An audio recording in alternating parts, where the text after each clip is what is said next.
The crystal stemware clinked as Eleanor Matthews raised her glass, her perfectly manicured fingers gripping it just a bit too tightly. The candlelight caught the enormous diamonds on her hand. A reminder, as if anyone needed one, of the Matthews family's wealth and status. "To my son," she declared, her voice carrying across the private dining room at La Cirque, "who carries forward our family's proud legacy," her eyes fixed on me, sharp as daggers. "Despite certain complications. My name is Sarah Matthews, though according to my mother-in-law, I'll never truly be a Matthews. After 5 years of marriage to her son James, I'm still the secretary who got lucky." If only she knew that while she was planning this elaborate anniversary dinner to remind me of my place, I had been in my office, closing a deal that would save the very legacy she was so proud of. "Mother," James said, a warning note in his voice. "Not tonight." Eleanor waved her hand dismissively. "Oh, don't be so sensitive, darling. We're all family here." Her smile didn't reach her eyes, though some of us understand the weight of that name better than others. I took a sip of my wine, letting the expensive vintage roll across my tongue.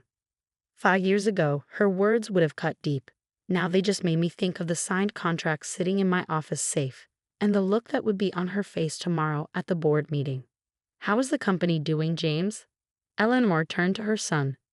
"Your father would be so proud to see you at the helm of Matthews Industries." I washed my husband's face carefully. James was handsome, successful, and completely unaware that his company was on the brink of collapse, or that I had spent the last 6 months secretly working to save it. "Everything's fine, Mother," he replied, but I could see the tension in his jaw. James was a brilliant engineer, but he'd never had his father's head for business. The company had been bleeding money for years, and he'd been too proud to admit it. Eleanor nodded approvingly. "Of course it is. Matthews men always succeed." She turned her attention back to me. "Though I suppose that's hard for some people to understand. Not everyone grows up with business in their blood." Eleanor, my father-in-law's brother, Uncle Robert, cut in. "Perhaps we could discuss something else." But Eleanor was on a roll now, fortified by several glasses of expensive wine. "I'm simply saying that some people might find it difficult to appreciate the pressures of running a family company, especially when their previous experience was mainly answering phones and getting coffee." The table fell silent. I could feel everyone's discomfort. The Matthews family had never quite known how to handle Eleanor's thinly veiled disdain for her son's choice of wife. What none of them knew, what even James didn't know, was that I hadn't just been a secretary at Matthews Industries. I had been working on my MBA at night, studying the company's operations, seeing problems that everyone else seemed to miss. By the time I married James, I understood Matthews Industries better than most of its executives. And for the past 6 months, I had been secretly working to save it from bankruptcy. It started when I accidentally discovered some concerning financial reports in James's home office. The company was hemorrhaging money, losing contracts, and falling behind competitors. James was drowning, but his pride and his mother's expectations kept him from admitting it. Instead of confronting him, I began working behind the scenes. My old network from my secretary days proved invaluable: assistants and receptionists who knew everything that happened in their offices, who were happy to help the former one of them who had married the boss. Through them, I learned about a potential deal with Suntech, a rising star in the tech industry. They needed a manufacturing partner for their new line of products, and Matthews Industries had the facilities they needed. The problem was, no one at Matthews had taken their overtures seriously. Suntech was too new, too different from our traditional clients. But I saw the potential. Using my connections and working through intermediaries, I spent months nurturing the relationship, structuring a deal that would not only save Matthews Industries, but transform it for the modern era. This morning, I had finally closed the deal, $50 million upfront, with the potential for billions in ongoing contracts. Tomorrow at the board meeting, when Suntech's CEO announced the partnership, everything would change. "Sarah?" James's voice pulled me back to the present. "You're very quiet tonight." I smiled at my husband, reaching for his hand under the table. "Just thinking about tomorrow's board meeting." Eleanor's eyebrows rose. "Oh, do you attend those now?" "How progressive of you, James." "Sarah's insight is valuable," James defended, though I could hear the slight uncertainty in his voice. Even after 5 years, his mother's disapproval could still shake his confidence. "I'm sure it is," Eleanor said, her voice dripping with condescension. Tell me, Sarah, what insights could you possibly offer about running a company that's been in our family for 3 generations? I met her gaze steadily. Sometimes a fresh perspective is exactly what a company needs, Eleanor. She laughed, the sound sharp and dismissive. Fresh perspective? My dear, you wouldn't know the first thing about running a business of this magnitude. This isn't like organizing the office Christmas party. I felt James tense beside me, but I squeezed his hand, silently asking him to let it go. Tomorrow would bring enough drama without adding to it tonight. Perhaps you're right, I said smoothly, raising my glass. To the Matthews legacy. Eleanor smiled triumphantly, clearly taking my response as submission. As she noticed the slight curve of my lips, the quiet confidence in my eyes, she dismissed it as the wishful thinking of a social climber who had married above her station. The rest of the dinner passed in a blur of subtle jabs and backhanded compliments. Eleanor held court, reminiscing about the glory days of Matthews Industries, when her husband William had turned it into one of the largest manufacturing companies in the country. Your father had such vision, she told James. He could spot an opportunity a mile away. That's the Matthews instinct, something that can't be learned in some community college course. Another pointed look in my direction. I thought about the contracts in my office, about the months of careful negotiation, about the future I had secured for the company while they were all clinging to the past. Tomorrow couldn't come soon enough. After dinner, as we waited for the valet to bring our car, James pulled me close. I'm sorry about Mother, he said softly. You know how she gets. It's fine, I assured him, straightening his tie. Nothing she says matters. He studied my face. You seem different lately. More confident. Like you know something the rest of us don't. I smiled, thinking of the board meeting tomorrow. Maybe I do. Cared to share? All in good time, I said, kissing him lightly. Just promise me you'll be at the board meeting tomorrow. Don't let anything keep you away. He looked puzzled but nodded. Of course. Though I don't know why it's so important. It's just another quarterly review. If he noticed my slight smile, he didn't mention it. That night, as James slept beside me, I stayed awake, reviewing the events that had led to this moment. I thought about my first day at Matthews Industries, a fresh-faced secretary with an MBA dream. How Eleanor had walked past my desk every morning without so much as a glance in my direction. How James had been different, actually seeing me, appreciating my insights, falling in love with me despite his mother's opposition. I thought about the day I discovered how bad things really were at the company. The shock of seeing the true financial statements, the realization that the company's proud legacy was about to come crashing down. The decision to act, to save not just the company but my husband from the weight of failure. Tomorrow would change everything. The question was, would they be ready for it? My phone buzzed softly. A text from Angela, Suntex CEO. Everything set for tomorrow. Can't wait to see their faces. I smiled in the darkness. Angela had become more than just a business partner over the months of negotiation. She understood what it was like to be underestimated, to have to prove yourself in a world that had already decided what you were worth. Get ready for a show, I texted back. The Matthews Industries boardroom was impressive by design. 40 stories up, with floor-to-ceiling windows overlooking the city. It was meant to intimidate. The massive mahogany table, the leather chairs, the portraits of past CEOs lining the walls. Everything screamed old money, established power. I arrived early, watching the morning sun paint the city gold. The contracts were safely stored in my briefcase, along with a presentation that would change everything. James had already left for his usual morning meetings, completely unaware of what was coming. Eleanor arrived exactly 10 minutes before the meeting was scheduled to begin, wearing her trademark Channel suit and an expression of barely concealed disdain when she saw me. Sarah, don't tell me you're actually staying for the board meeting. She made it sound like I was planning to crash a private club. Of course, I replied calmly. I wouldn't miss it. She sighed dramatically. Really, James needs to set better boundaries. These meetings are for actual board members and executives, not— She waved her hand dismissively, family observers. Before I could respond, the other board members began filing in. I recognized them all. The old guard who had run Matthews Industries with William, who still saw me as the secretary who had somehow snared the boss's son. James arrived last, looking slightly harried. Sorry, got caught up in the R&D meeting. What's on the agenda for today? Theodore Wells, the CFO, cleared his throat. Actually, we have some concerning matters to discuss regarding the company's financial position. Before we get to that, I interrupted smoothly, standing up. There's something else that needs to be addressed. Eleanor's eyes narrowed. Sarah, dear, this really isn't the time for whatever this is. Actually, Eleanor, this is exactly the time. I moved to the front of the room, pulling out my laptop and connecting it to the display screen.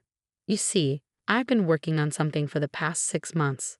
Something that's going to change everything for Matthews Industries. The room fell silent as I pulled up the first slide. Charts showing the company's declining revenues, lost contracts, mounting debts, everything they have been trying to hide. What is this? James asked, his voice tight. Sarah, how did you get these numbers? I finished for him. I've always had access to them, James. I've been watching our company slowly die while everyone in this room pretended everything was fine. Eleanor stood up, her face flushed with anger. This is outrageous. You had no right to access these documents. James, are you going to let your wife? Mother. James cut in, staring at the screen. These numbers, are they accurate? Theodore shifted uncomfortably. Yes, we've been trying to find a way to tell you. The situation is quite serious. I clicked to the next slide. 6 months ago, I started working on a solution. Something that would not only save Matthews Industries but transform it for the future. The boardroom door opened and Angela Chen walked in, followed by her executive team. Eleanor's mouth fell open as she recognized the CEO of Sun Tech. Ms. Chen? James stood up, confused. I wasn't aware we had a meeting scheduled. That's because the meeting wasn't with you, James, Angela said, smiling at me. It was with Sarah. I pulled out the contracts from my briefcase. Ladies and gentlemen, I'm pleased to announce that Matthews Industries has just entered into a historic partnership with Sun Tech, a $50 million immediate investment with projected contracts worth billions over the next decade. The room erupted in chaos, board members talking over each other, James staring at me in shock, Eleanor looking like she might faint. This is impossible, Eleanor finally managed. You're just a secretary. You couldn't possibly. Actually, Angela interrupted. Sarah has proven to be one of the most brilliant strategists I've ever worked with. She saw the potential for this partnership months ago, when everyone else was too caught up in the past to see the future. I distributed copies of the contracts. The deal is already signed. Sun Tech gets the manufacturing capability they need, and Matthews Industries gets the innovation and capital it desperately needs. A perfect partnership.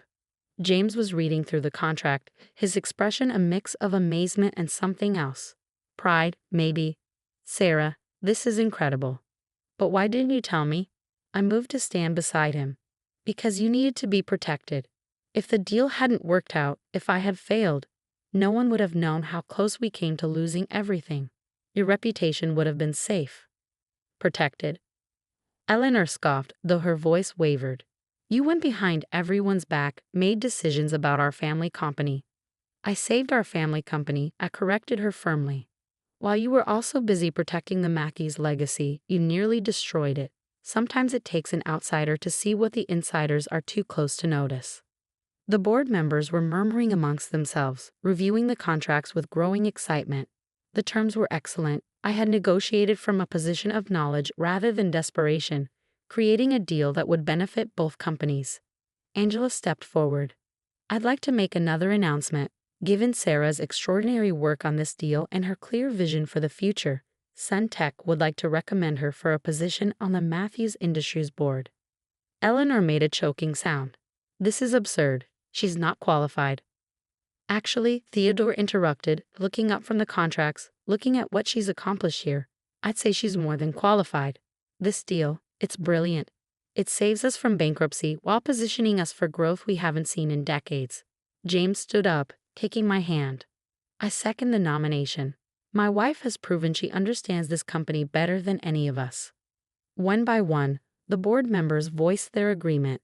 Eleanor sat there, her face pale, as her carefully maintained world order crumbled around her. Well, I said, squeezing James's hand, I believe we should vote on it. All in favor? Every hand in the room went up, except Eleanor's. She stared at me, finally seeing me clearly for the first time. How? She whispered. All this time. Because you never bothered to look past what you thought you saw, I replied. You were so convinced I was just a secretary who got lucky that you never noticed I was actually a businesswoman who got smart.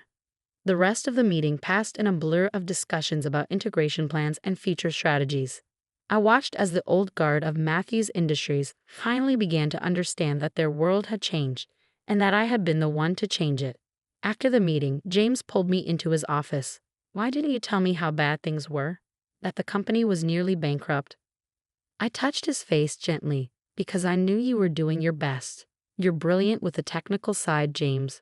But sometimes love means protecting the people we care about while we fix what's broken. He laughed softly. Protect me? Sarah, you saved everything. The company, our future, my family's legacy. You're extraordinary. Does this mean you're not angry I kept it from you? He pulled me close. Angry? I'm in awe of you, and a little bit terrified, if I'm honest. Later that evening, as we were leaving the office, we ran into Eleanor in the lobby. She looked smaller somehow, less intimidating than she had at dinner the night before. Sarah, she said, her voice unusually hesitant. I owe you an apology, many apologies actually. I studied her face, seeing the genuine struggle there. You never gave me a chance, Eleanor. You decided who I was the moment you saw me at that desk. Yes, she admitted. I was wrong. So wrong. What you did today, you didn't just save the company. You protected my son, our family name. You did everything I accuse you of being incapable of doing. The question is, I said quietly, what happens now? She straightened her shoulders, and for a moment I saw the proud Matthews matriarch again. But then she surprised me by smiling, a real smile, not her usual social mask. Now I hope you'll give me the chance to get to know my daughter-in-law. The real one, not the one I imagined. James squeezed my hand. Dinner next week, Mother. Maybe at our house this time. Eleanor nodded. I'd like that. And Sarah, thank you for seeing what needed to be done and having the courage to do it. As we walked to our car, James looked at me with a mix of love and admiration. You know, for someone who claims she married into the Matthews family, he might be the best Matthews of us all. I thought about everything that had led to this moment. The years of dismissal and doubt, the months of secret work, the triumph of today's reveal. But most importantly, I thought about the future we could now build together. I didn't marry into the Matthews family, I said, smiling at my husband. I married you. Everything else was just business. He laughed, pulling me close. Remind me never to play poker with you. As we drove home, my phone buzzed with a message from Angela. Dinner next week. We should discuss phase 2 of the expansion plan. I smiled, thinking of all the possibilities ahead. Sometimes the best revenge isn't revenge at all. It's showing people exactly who you are, and watching them realize how wrong they've been all along.